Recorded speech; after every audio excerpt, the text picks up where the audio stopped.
Un robot chirurgico di ultima generazione del costo di 3.600.000 euro e un investimento per il futuro di 40 milioni di euro.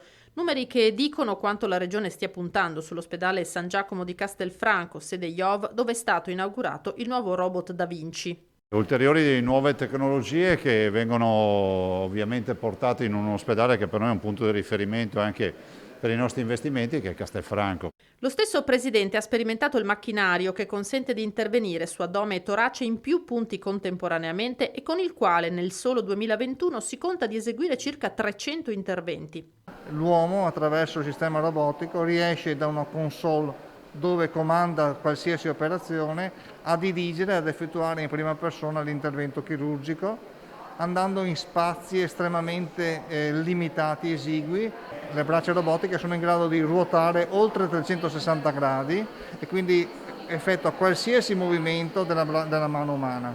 Dal palco il sindaco di Castelfranco, Stefano Marcona, ha ribadito l'interesse a vedere utilizzato anche l'11° piano della struttura. È un messaggio di dire attenzione nella programmazione futura, sappiate che c'è ancora un piano a disposizione e quindi se vi sono dei programmi e degli investimenti da fare, Castelfranco è sempre pronta ad essere al centro delle programmazioni regionali. Sappiamo anche che tra il dire e il fare, insomma, mettere a disposizione un piano costa.